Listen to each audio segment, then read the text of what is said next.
Can't believe the auxiliary is still here. I mean, it is pretty lucky. I'm so glad it's not scrapped. Me too, because that means whenever it's restored, I or we have something to pull along. Yeah, that is a good point. I doubt that I'll be using it because my repairs and restoration will be quite expensive. Yeah? So, what exactly happened on that other line over there? Well, I was bought and then I was immediately put into service. There wasn't that much wrong with me, just they had to do some repairs on my frames and some boiler work, and then I was in service. Pulled passenger trains up and down the line from right over there to over there. It was quite a short tourist line, but hey, it was pretty cool. And once there was actually a pretty bad storm that swept through. Luckily, I was brought out to get rid of all the leaves and sticks because I just crushed them. All the other engines may have a difficult time. I see. So, why did the railroad close besides bankruptcy? Or Yeah, it closed due to not having enough money, dying interest of trains, that kind of stuff. I see. And after that, many of the engines were sold off for scrap or sold for different railroads. And I was the only one left. I was landlocked, and well, they took away my wheels, pistons to sell for scrap. And you know the rest of the story. I was moved over there, and I was found. You put me over here, and now the auxiliary is safe. Yeah, too bad they couldn't, sell you.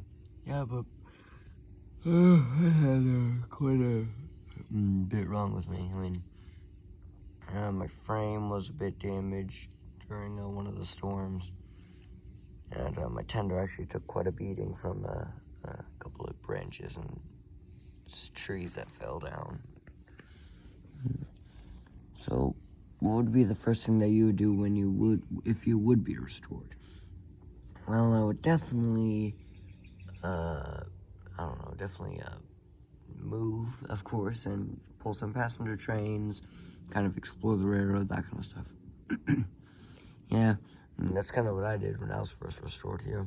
I kind of explored this little loop of track, and I kind of took a nap in the tunnel. Yeah, I mean, there's really nowhere else to sleep where we won't get damaged, so I guess the tunnel is the only option. By the way, when you get restored, maybe, are you gonna bring the auxiliary with you in the tunnel?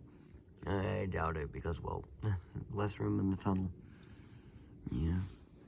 So, do you miss that one diesel that was on the Reading? Yeah, he was quite a good fellow. Yeah.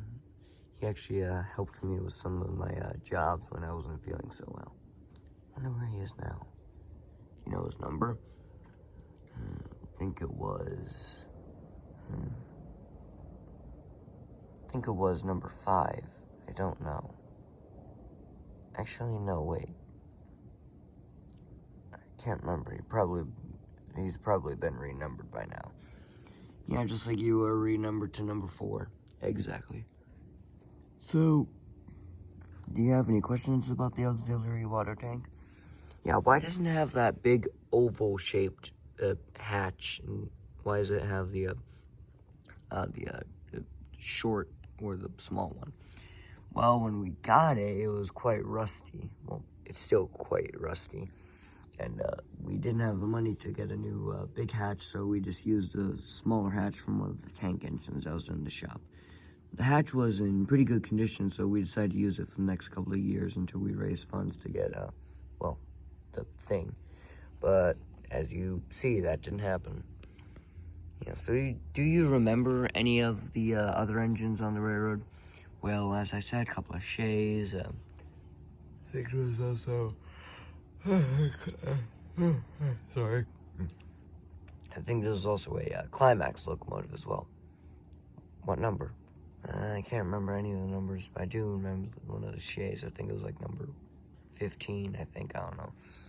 And there were also some Pacifics. It was basically a train museum, kind of, but then it shut down. You see.